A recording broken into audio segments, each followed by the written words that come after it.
Hello student, today we will study about structure of pollen grain also known as microspore and the development development of male gametophyte. As we all know, pollen grain is first cell of male gametophyte which have dense cytoplasm and distant clear nucleus. After being separate from tetrad, it develops with great increase in size and the cytoplasm get transferred into membrane and general vacuole develop. तो हम आज पढ़ेंगे pollen grain, structure of pollen grain, जिसको हम एक और नाम से जानते हैं माइक्रोस्पोर, और इसको डेवलपमेंट में भी देखेंगे कि उसका डेवलपमेंट कैसे होता है. As we all know, pollen grain is first cell of male gametophyte. हम इसको मेल गैमेटोफाइट क्यों बोल रहे हैं? क्योंकि पोलन ग्रेन से क्या बनेंगे? Male gametes. तो it is the first cell of male gametophyte and it has dense cytoplasm and distant clear nucleus. Okay, and after being separate from tetrad, it increases in great in size and the cytoplasm get transferred into membrane and general vacuole develop. Okay, now we move on to the pre-pollination structure.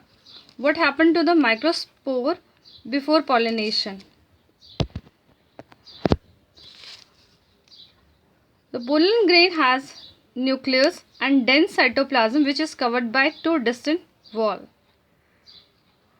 तो हम यहाँ study कर रहे हैं pre pollination structure की. तो pollen grain में जैसे मैंने बताया, उसमें न्यूक्लियस होती है और डेंस साइटोप्लाज्म, और उसमें दो डिस्टेंट वॉल्स बन जाती हैं. First wall is known as external wall जिसका नाम है exine, and internal wall is known as intine.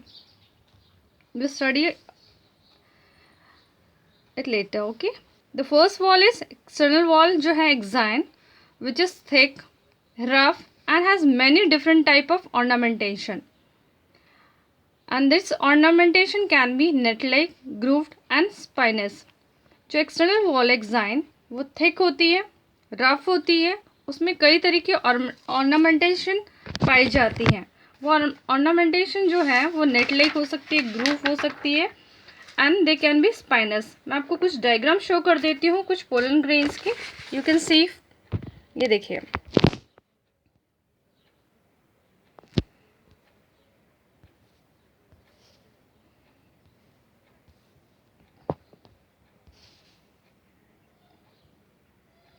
ये देखिए, ये सारे पोलन ग्रेन्स की जो हैं डायग्राम है. तो आपने देखा है जो एक्सटर्नल जो एक्साइन है वो कैसी है? ऑर्नामेंटल है, और सारी अलग अलग पोलन ग्रेन्स में आपको डिफरेंट काइंड्स की देखने को मिलेगी.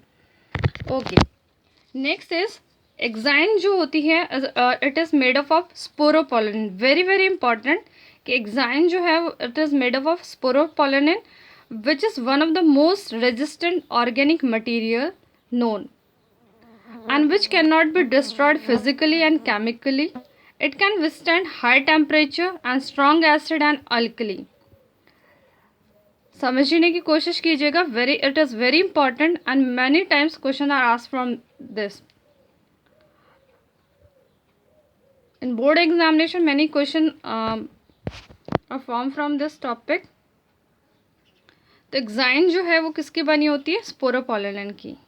ठीक है, और स्पोरोपोलिन है बहुत रजिस्ट है organic material. It can neither be destroyed physically और केमिकली. हाई टेम्परेचर रजिस्ट होता है. It can withstand high temperature, strong acid, alkali. No enzyme that degrade sporopollenin is so far known. ठीक है, इसको मैं आपको और डिटेल में समझाऊंगी. पहले हम एक बार स्टडी कर लेते हैं एक्सटर्नल लेयर को, फिर मैं आपको डिटेल में एक्सप्लेन करूँगी. फिर एक्साइन जो होती है इट हैज़ प्रोमिनेंट अपर्चर्स. इसमें प्रोमिनेंट अपर्चर्स होते हैं, यहाँ कुछ होल्स होते हैं, स्मॉल पोर्स होते हैं, उनको हम बोलते हैं जर्म पोर, जहाँ पे स्पोरोपोलिन नहीं होती हैं. और ये जो जर्म पोर्स होते हैं ये 1 और 3 नंबर्स हो सकते हैं. और इन पोलन ग्रेन को हम वेल प्रिजर्व्ड एज फॉसिल्स भी रख सकते हैं बिकॉज ऑफ स्पोरोपोलिन. अब जो इंटरनल लेयर है that is known as intine. जो इंटरनल लेयर है is known as intine, which is thin, delicate and continuous layer made up of cellulose and pectin. Okay, internal layer is intine, which is thin, delicate and continuous layer made up of cellulose and pectin. अब ये जो मैंने आपको दोनों layers के बारे में बताया है वो एक बार हम स्टडी करते हैं विद डायग्राम. ओके, तो here is your diagram of microspore. ये एक माइक्रोस्पोर का डायग्राम है. मैं इसको पोलन ग्रेन ना बोलकर माइक्रोस्पोर इसलिए बोल रही हूँ क्योंकि इन मैच्योर स्टेज हम उस पोलन ग्रेन को क्या बोलेंगे, माइक्रोस्पोर. ठीक है, इसमें बाहर जो लेयर है, मैंने बोला दो लेयर्स डिस्टेंट लेयर हो जाती है, डेंस साइटोप्लाज्म है और एक प्रोमिनेंट या एक अच्छे से दिखने वाली है ना स्पेसिफिक न्यूक्लियस है, डिस्टेंट क्लियर न्यूक्लियस है. It has distant clear nucleus, dense cytoplasm and two distant layers. Okay, तो बाहर वाली जो outer layer is known as exine और अंदर वाली जिसको मैंने कलर्ड किया yellow is known as intine. फिर हमने कहा कि जो एक्साइन है, ये जो आपको ऑर्नामेंटल और स्पाइनी जो दिख रही है, जो एक्साइन है इसमें क्या एक होता है केमिकल, स्पोरोपोलेनिन. ठीक है, स्पोरोपोलेनिन होता है जिसके कारण जो है पोलन ग्रेन जो है उसको एज अ फॉसिल भी प्रिजर्व किया जा सकता है. उस स्पोरोपोलेनिन के बारे में डिटेल में बताने से पहले हम लोग बस स्ट्रक्चर जो मेन स्ट्रक्चर है उसको स्टडी कर लेते हैं कि भाई ये जो माइक्रोस्पोर है इसमें दो लेयर है, बाहर वाले एक्साइन, अंदर वाले इंटाइन. ठीक है, और जहाँ पर एक्साइन में क्या होता है स्पोरोपोलेनिन, और जहाँ स्पोरोपोलेनिन एब्सेंट है वहाँ पे कुछ पोर्स बने हुए हैं, उनको बोलते हैं जर्म पोर. और ये जर्म पोर जो हैं वो हो सकते हैं 1 to 3 in number. We can say 1 to 3 in number. Okay, तो यहाँ तक आई थिंक क्लियर होगा आपको कि माइक्रोस्पोर में क्या होता है, एक्साइन, इंटाइन, जर्म पोर. अब हम वापस लौटते हैं एक्साइन की तरफ. एक्साइन में केमिकल होता है स्पोरोपोलेनिन, और अभी हमने स्टडी किया कि जो स्पोरोपोलेनिन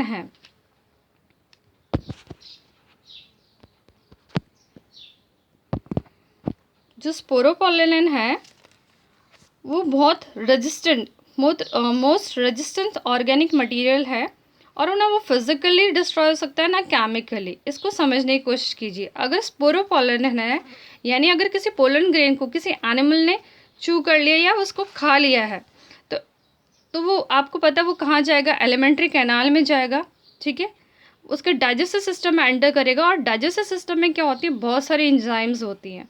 वहाँ पर अगर स्टमक में जाएगा तो HCl भी है जो एसिड होगा, देन अल्कली भी उसको मिलेंगी. तो एसिड, अल्कली और एंजाइम्स उस पर वर्क नहीं करेंगे और इट कांट बी डिस्ट्रॉयड. इसलिए जो है हमारा जो sporopollenin as physically and chemically can't be destroyed. So it is a highly resistant, इसलिए वो क्या है, हाईली रेजिस्टेंट है. ठीक है, अब आपको क्लियर होगा कि why the sporopollenin is important. और जहाँ पर ये स्पोरोपोलेनिन नहीं है वहाँ पे कुछ अपर्चर्स हैं और वो हम बोल सकते हैं स्मॉल पोर्स हैं जिनको हम क्या बोल रहे हैं, जर्म पोर.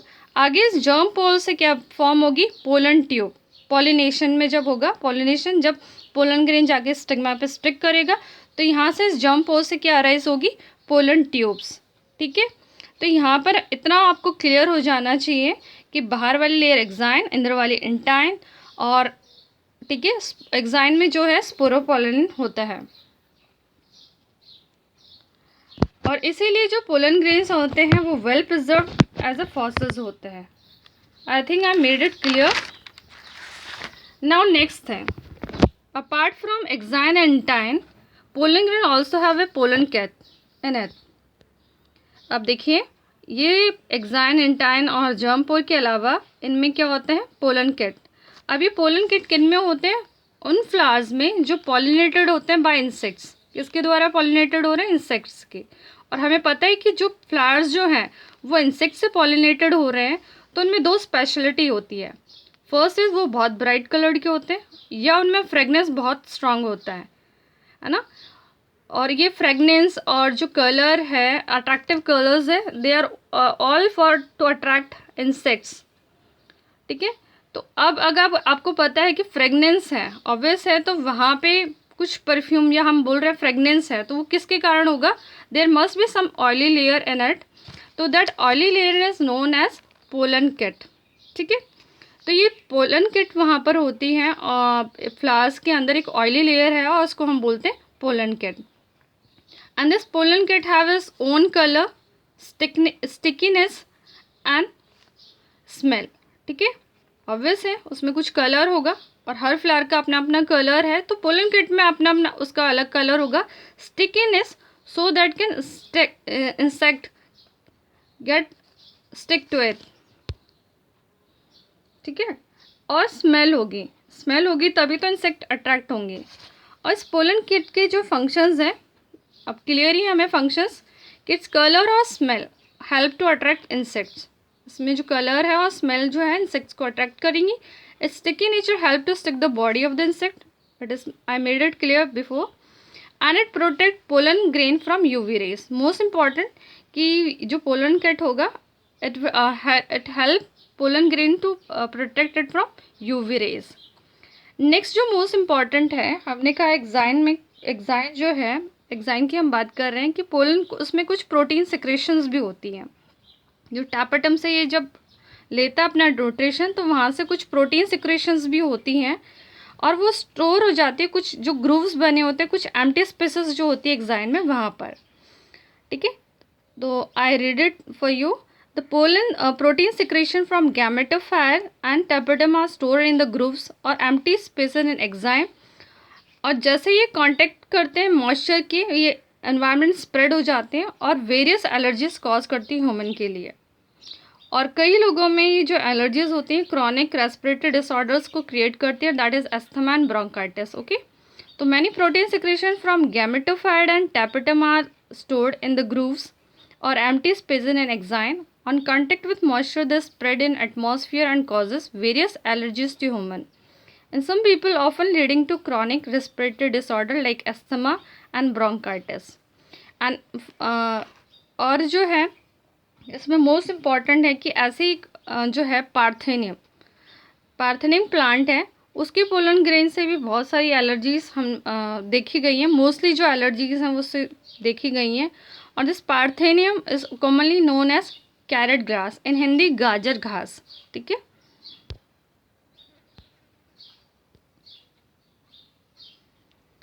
तो parthenium that came to India as a contaminated with imported wheat has been ubiquitous in occurrence and cause pollen allergy.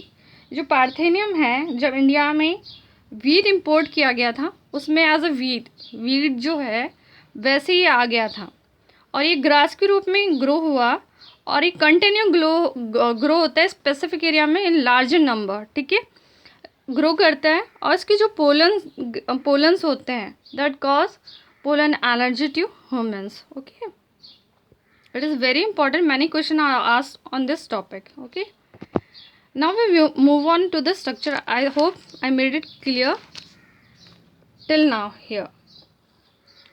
अब यहाँ तक आपको क्लियर हो जाना चाहिए। मैंने इसीलिए कहा पोस्ट पॉलिनेशन कि एक पोलन ग्रेन है, उसमें ये मेम्ब्रेन्स है, जर्म पोर है, न्यूक्लियस है और स्पोरोपोलन है। ठीक है, स्पोरोपोलन के अलावा इसमें पोलन किट होते हैं। पोलन किट इंसेक्ट को अट्रैक्ट करने के लिए होता है।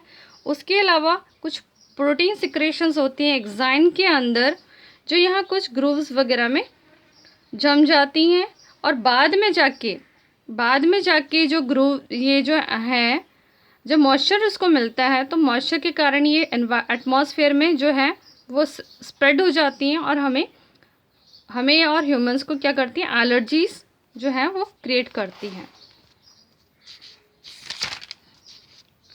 अब हम इस आगे बढ़ते हैं। जो माइक्रोस्पोर है, अभी तक हमने बात की कि ये जो माइक्रोस्पोर है दैट इज मेल गैमेटोफाइड। ठीक है, गैमेटोफाइड का मतलब क्या है? गैमेटोफाइड मतलब कि यहाँ पर जो है ये गैमेट्स बनाएगा, मेल गैमेट्स। ठीक है, तो ये मेल गैमेट्स कैसे बनते हैं वो हम स्टडी करेंगे।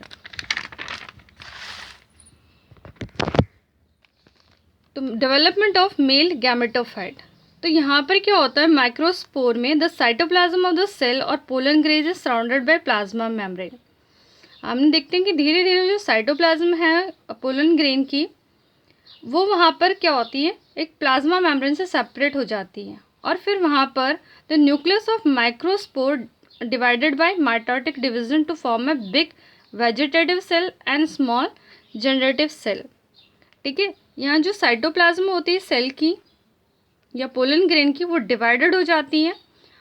ठीक है, पहले सराउंडेड होती है प्लाज्मा मेम्ब्रेन से, और जो न्यूक्लियस है पहले उसमें जो है हमें पता है क्या होगा, कार्योकाइनेसिस, और उसके बाद हम उसमें होगा साइटोकाइनेसिस, जिसके कारण जो है दो न्यूक्लियस फॉर्म्ड हो जाती हैं। दो न्यूक्लियस फॉर्म्ड हुई तो ऑब्वियसली दो सेल्स भी फॉर्म्ड होंगे, और दो सेल्स जो होते हैं वन इज़ वेजिटेटिव सेल और दूसरा होता है जनरेटिव सेल। एक बार इसको हम डायग्राम से समझ लेते हैं तो ज़्यादा क्लियर रहेगा आपको। तो देखिए, यहाँ तक हमारा माइक्रोस्पोर बन चुका था। अब धीरे धीरे इसमें क्या होता है, माइटोटिक डिवीजन हुआ, और जो था यहाँ पर देखिए, यहाँ पे जो है प्लाज्मा मेम्ब्रेन, एक मिनट,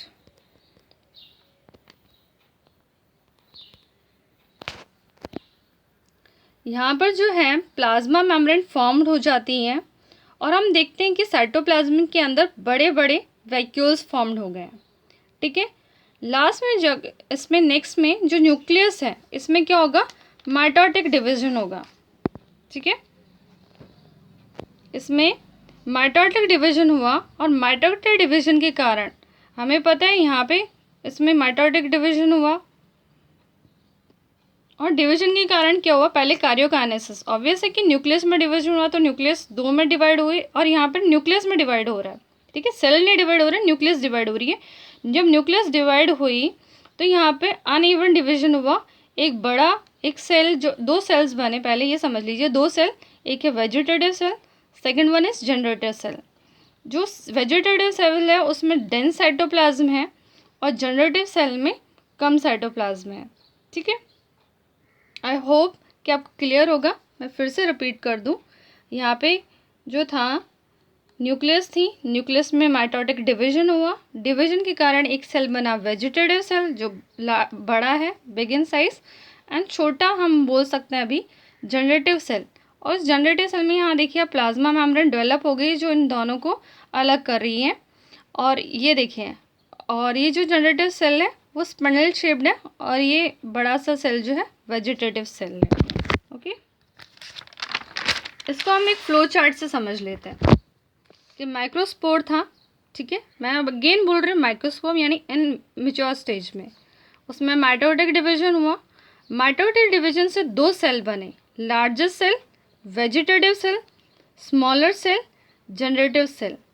वेजिटेटिव को याद रखिएगा, ठीक है, लार्जर वेजिटेटिव, स्मॉलर जनरेटिव।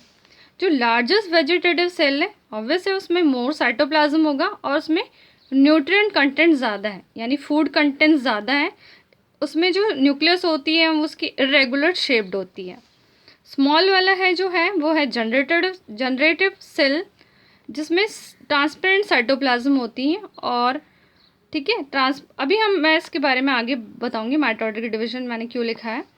और वो स्मॉल शेप्ड होता है, और उसमें क्या होता है, वो जो है वो साइटोप्लाज्म में फ्लोट करता है, और उसमें न्यूक्लियस होती है। तो यहाँ देखिए, जब यहाँ पे प्रोटोप्लाज्म बना तो ये स्पिंडल शेप्ड होता है यहाँ पे। ठीक है, स्पिंडल शेप, और बाद में जाकर ये क्या करता है, ऊपर की तरफ फ्लोट करने लगता है।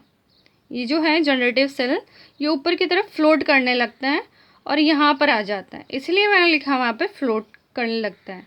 अब जो एक खास बात होती है, हमने यहाँ पे पहले ही पता था कि यहाँ पे क्या होती है, जर्म पोर्स होते हैं। इस जर्म पोर से क्या अराइज करती है, पोलन ट्यूब।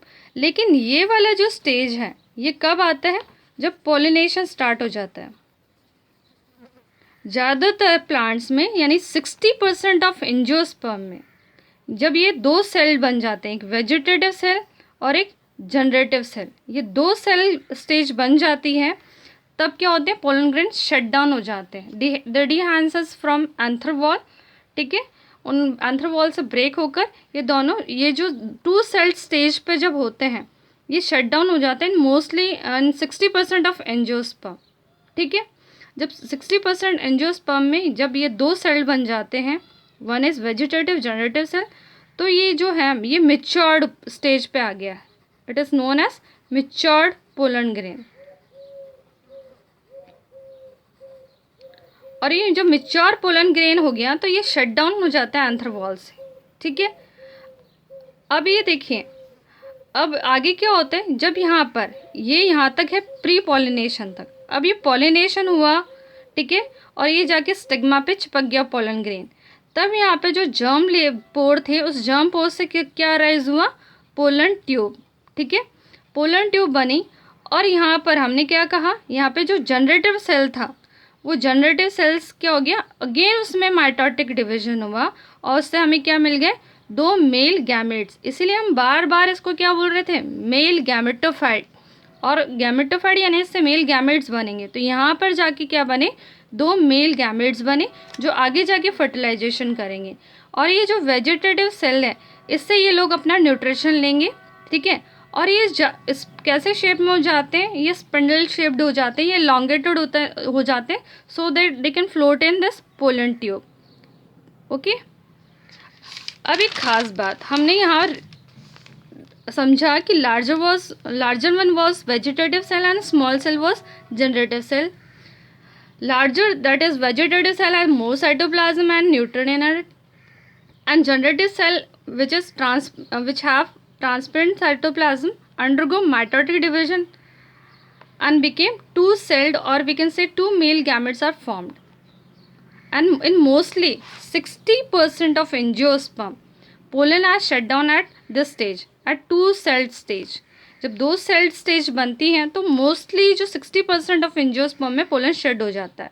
तो बाकियों का क्या, तो बाकी जो हम बोल सकते हैं कि 40% में क्या होता है, ये जनरेटिव सेल्स जो होता है इसमें माइटोटिक डिवीजन हो जाता है। इसको समझिए, इसमें यहाँ पर बिफोर पॉलिनेशन ये जो जनरेटिव सेल है इसमें ही माइटोटिक डिवीजन हो जाएगा और यहाँ पे क्या बन जाएंगे, 2 सेल। ये जो है इसमें यहीं अंदर ही बन जाएंगे 2 सेल।